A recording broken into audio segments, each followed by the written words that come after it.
Without doubt, Real Sociedad away is Manchester United's biggest game left this season, until the second leg at Old Trafford next week. The Europa League is our gateway into the Champions League next season through the back door, and given our financial woes, the extra revenue could be critical to this summer. Let's run through all the team news, the squad, Amorim's comments, and more for a bumper preview for the importance of this game, given the context of our diabolical season. Go hard or go home from now on, and it starts with Sociedad. I think at the start of the season, we all knew how big the Europa League was. I don't think any of us, come the 5th of March, would have thought that these are our biggest games left this season. But this is the situation of Manchester United. I'm going to run through all the team news that we know from the open training session, the players who are likely to be on the plane, the changes that Ruben Amorim is going to make. What's your prediction for the game? Sociedad, we've all got PTSD. Remember that penalty that was given against Martinez? There should not have been a penalty. We remember that our record against Spanish teams is nay good. But what's your prediction? Let me know in the comments below. Let's run through all the news and I'll give you my prediction and my starting 11. Now, in terms of their sort of preparation for the game, it's not exactly been ideal for Sociedad. They played Madrid and then Barca, lost both games. And against Barca, they went down to 10 men for 73 minutes and they lost 4-0. They conceded 33 shots and they didn't have a shot on target and 23% possession. And Zubimendi actually went off at half-time with a hamstring injury, but he's been back in training ahead of the game. Not ideal preparation for them. In terms of preparation for United, Harry Maguire and Manuel Ugarte were both missing from training. They're having a Carrington, ahead of the squad flying out to Spain. So it looks like both of those players are going to be missing. Somebody who has returned to the squad is Toby Collyer. Now, we don't know exactly how fit he is, but he's likely to be part of the travelling squad. And these were all the youngsters who were involved in training. Now, Jack Fletcher, who we know was added as the third member of the A-list that was added alongside Aidan Heaven and Patrick Dorgu.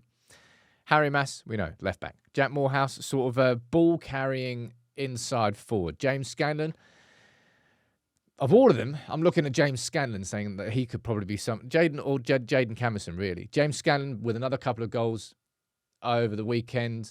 He's just, well, for the under-18s, wasn't it? I forgot how young he is.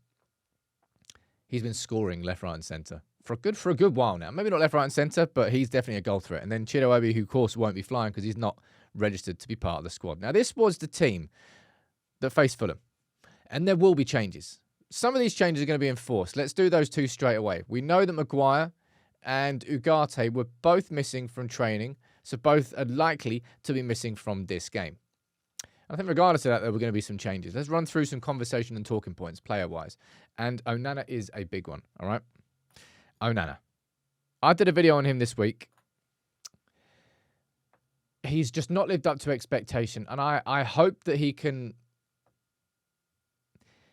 bring the ball-playing ability that I expected from him, really. Let's be totally honest. That's what I haven't seen enough of. I don't know. I don't think that's going to change. I don't think anything's really going to change. I just hope that he doesn't bring any blunders. So I hope he can find some confidence in that regard. So Onana will start in goal. Binder's injured, so you're probably going to get some kids flying out anyway.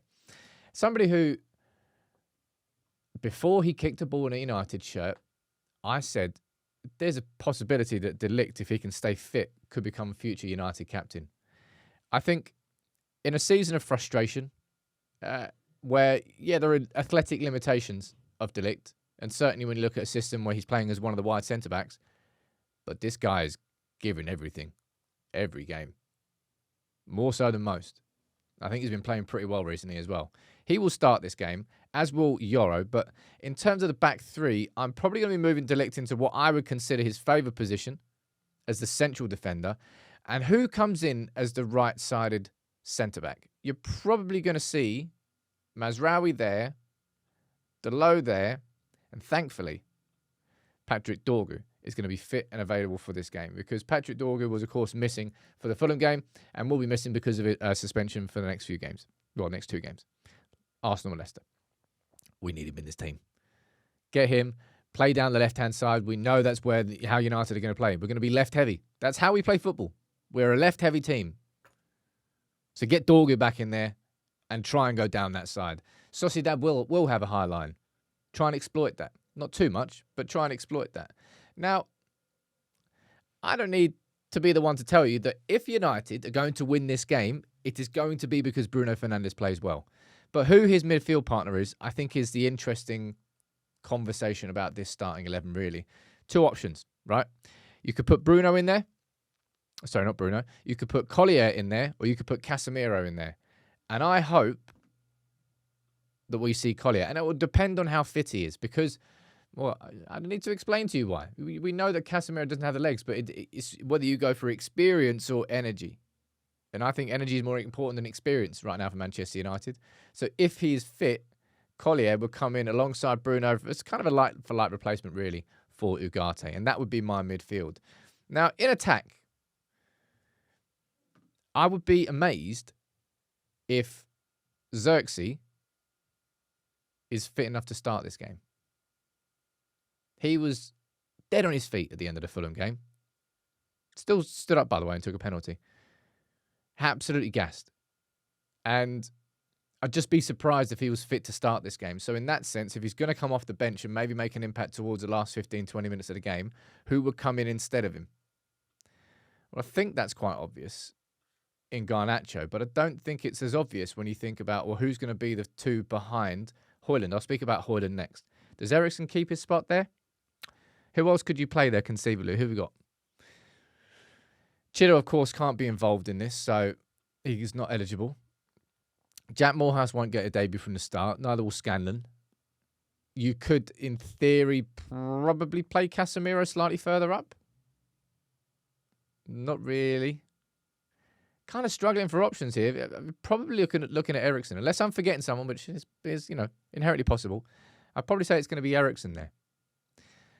And then, as much as I'm saying, if United are going to A, win this game and B, win the Europa League, Bruno's going to have an absolute stormer. If we have any chance of winning the Europa League, this man has to find the back of the net. It is as simple as that.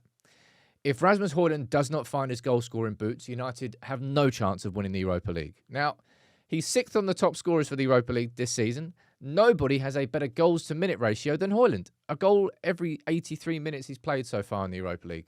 He's definitely found it easier playing in European football, same as the Champions League last season. Højlund, find it. Wherever it is, do a Javier Hernandez, boot it in your own face. I don't care. Arse it in. Shoulder it in. Do whatever you want. Just get it in the back of the net. And of course, part of that is going to be down to his teammates finding him. But as we saw from Chido, partly it's going to be about him turning half situations into goal-scoring situations, creating for himself. That would be my team. And my prediction for this game is, typically you go into a European away game, 2 legs. Well, first of all, the away goal rule would exist. So you definitely want to go for the away. But with United playing at home the second leg, if United were United right now, you'd be like, well, as long as you come back to Old Trafford, probably with a draw, then I'd back us to win at Old Trafford. But I'd probably back us to be better away from home than at home. So I want us to go for the win. I think it's going to be a 1-1 draw. That would be my prediction, but I hope that United can win. Will it make this season a success if we walk away with the Europa League trophy? No, it won't. But it will open up a pathway for next season, which will be inherently different because of the money and the fact that we're playing Champions League football. So winning it would be a real boost, both for the confidence that fans have in Amorim and the players in actually believing the direction that he is on, but also in the club's finances. There's a lot riding on this. It's the biggest game left this season until we play them at Old Trafford next week. Now, what's your prediction? You let me know in the comments below. And yeah, big up to Botano for sponsoring this video and for supporting United People's TV. And I'll tell you what, it'd be nice if United could support us by scoring some goals.